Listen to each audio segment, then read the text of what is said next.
Julius Randle is not good enough to win the New York Knicks a championship.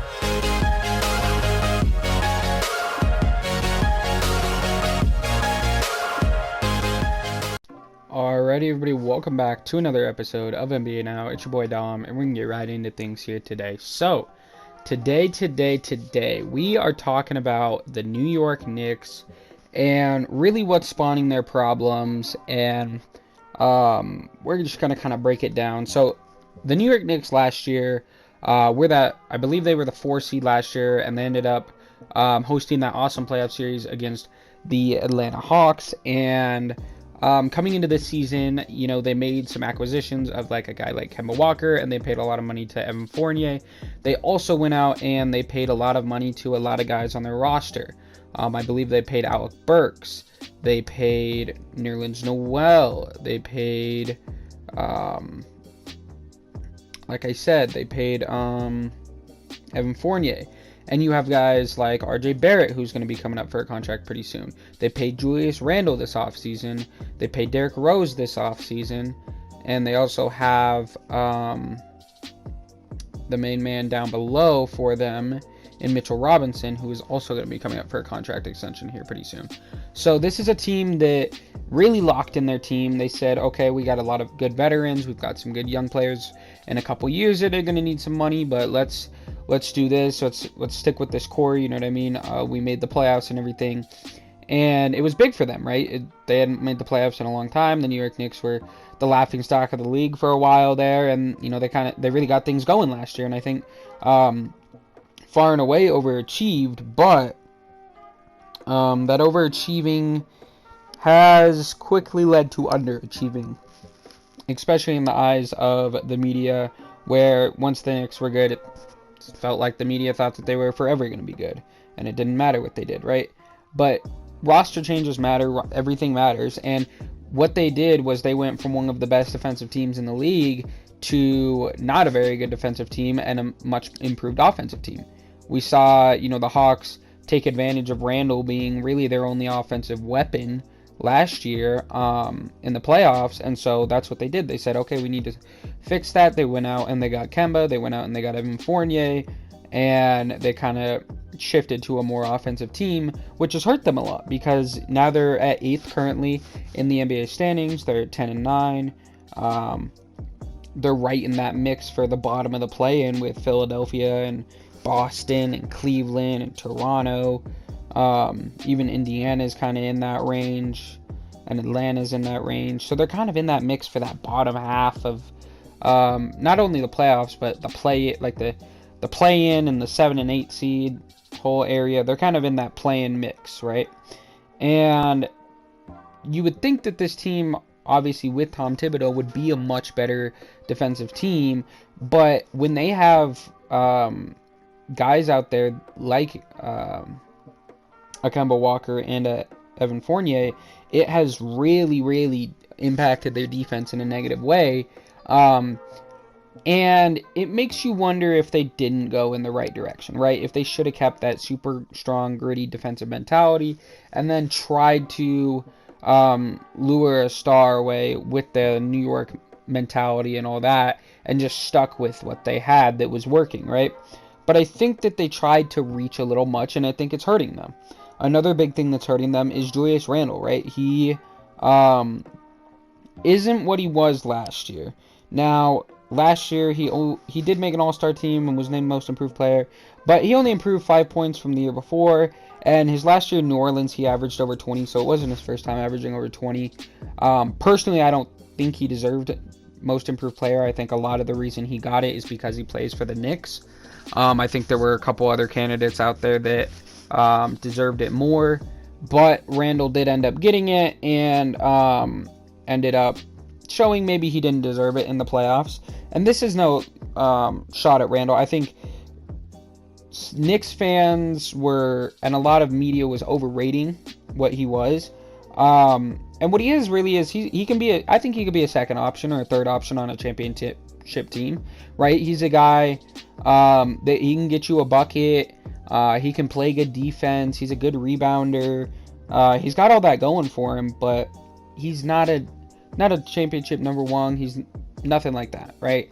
And I think that's what New York kind of brought their mindset to be, was that, oh, this is our guy.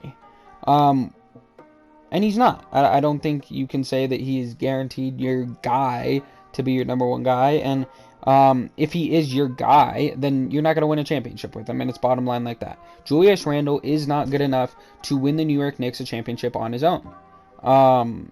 But he is good enough to help them to a championship.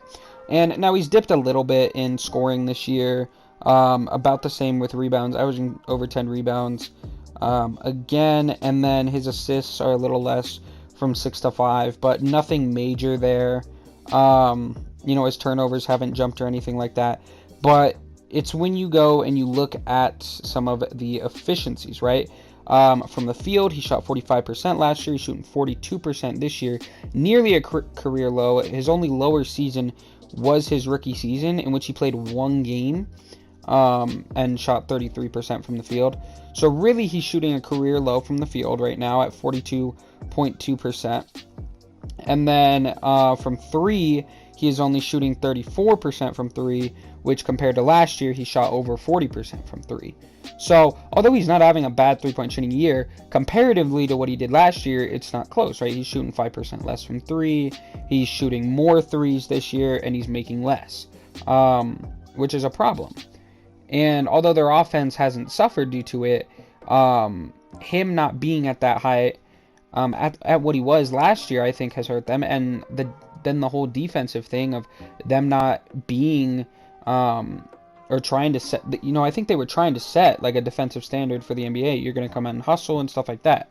I think they wanted, you see a lot of bigs around the league that are hustle guys, right? Typically they're not great defensively, but like a Montrezl Harrell or an Isaiah Stewart, right? Guys that are they're a little bit smaller at that center position, and they're just big time hustlers. That's what they're known for.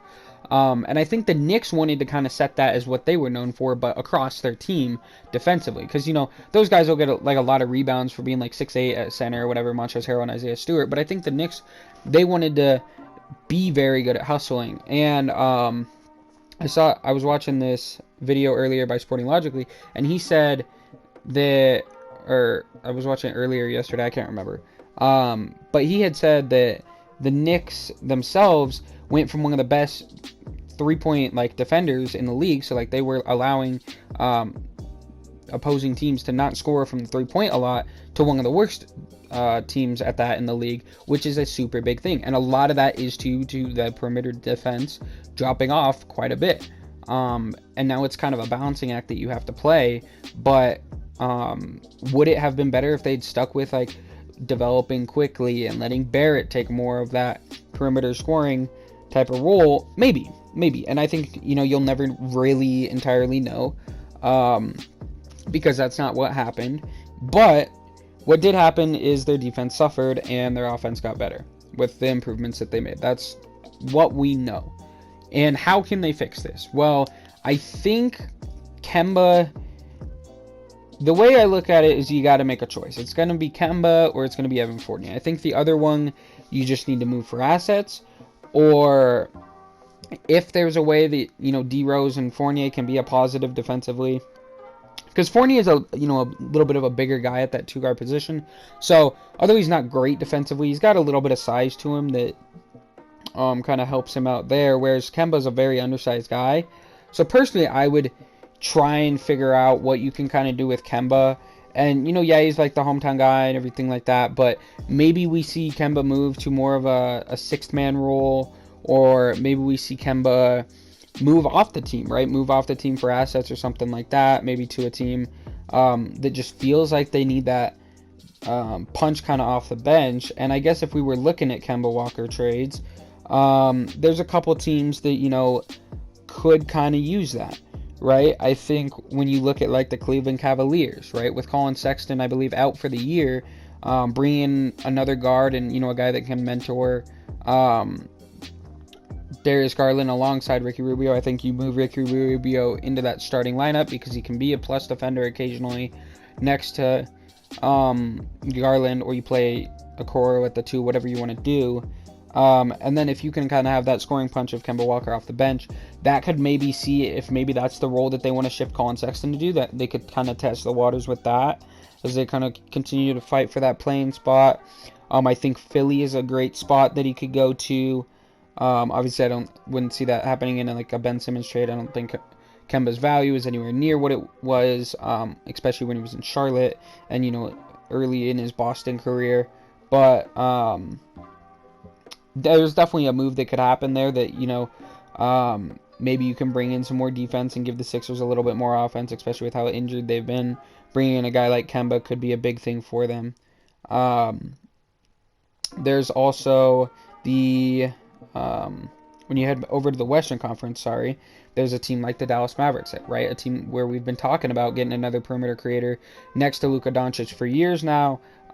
Maybe Kemba could be that guy. You could get some assets back there. I can definitely see a route where there's some stuff that you could bring in. Now, you're not going to get a star for Kemba, right? And I think that's something you have to be realistic about. I think the Clippers are another spot.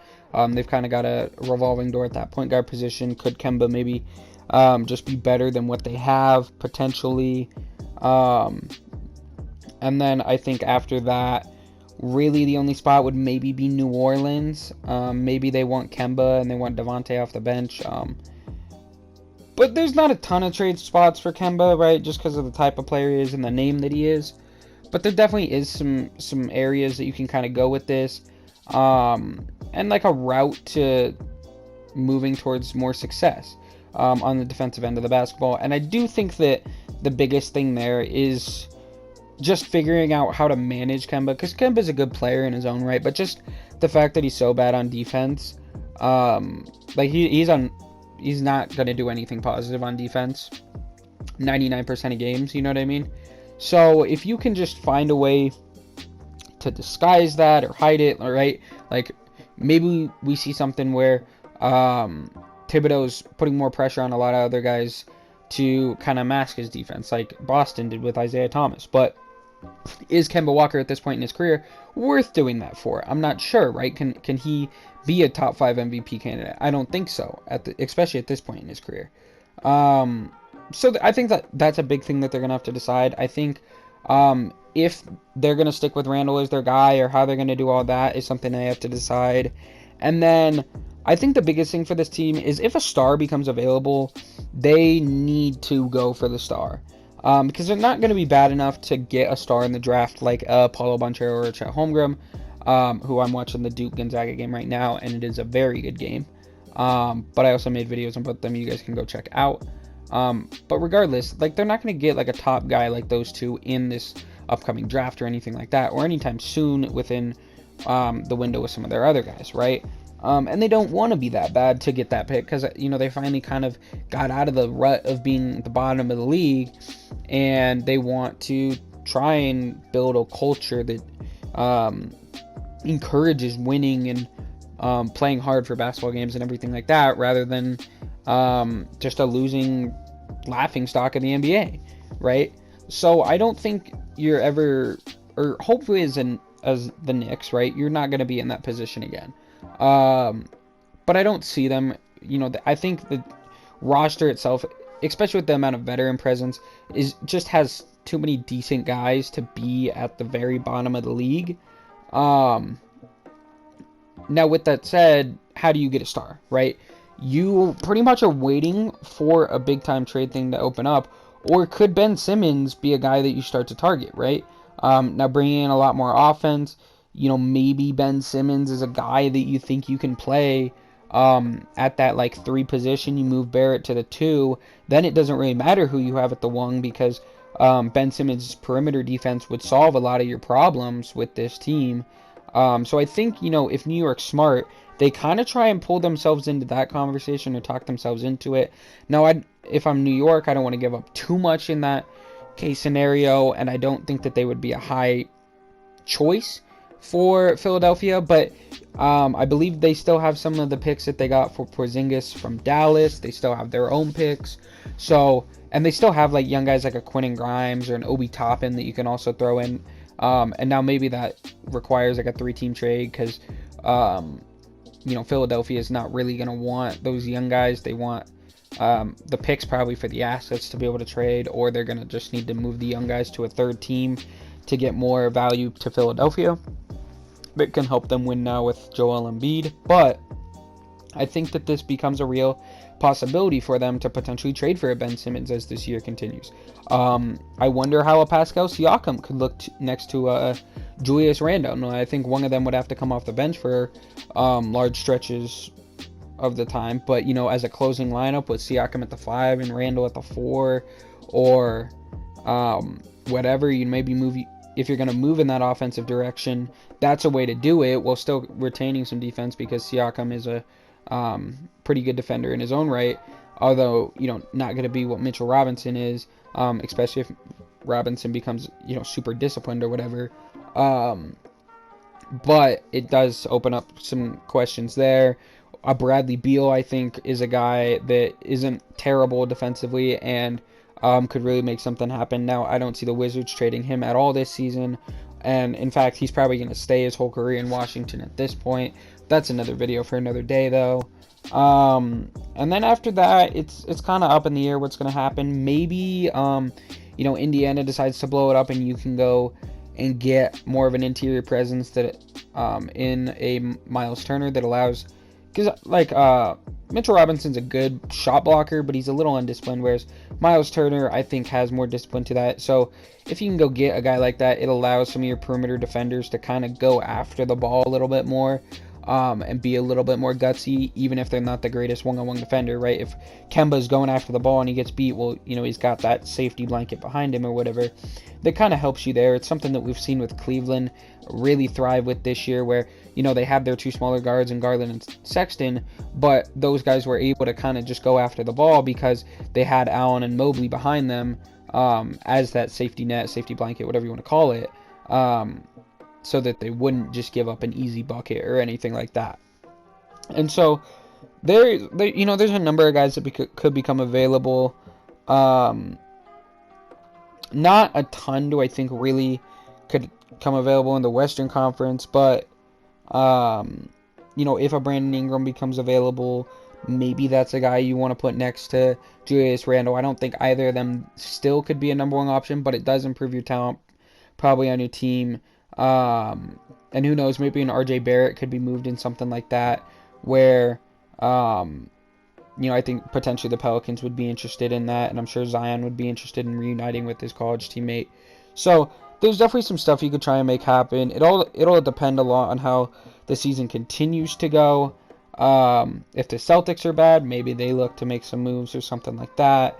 But they're just gonna have to slow ride it, wait for their opportunity. I still think the Knicks are a pretty decent basketball team. I think some of their defense will bounce back as the year continues and Thibodeau kind of figures out the way he kind of wants and needs to run the rotation to make things happen, where they can still be a better offensive team than they were last year and is still a very good defensive team. So I think it's going to take time. It's going to take a little bit of time. It's going to take a little bit of patience, and New York will get back on track. So if you are a Knicks fan, don't panic too much. You still have a much brighter future than you did a few years ago. And if worse comes to worse, you can say you won the Kristaps Porzingis trade by a landslide.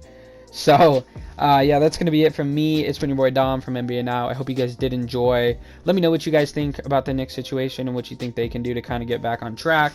Or do you think that, they should just kind of ride it out like I'm saying and just bide time and just see how things play out, at least for this season, and then kind of go from there. Let me know in the comments down below what you guys think, and I'll catch y'all next time. Peace out, guys.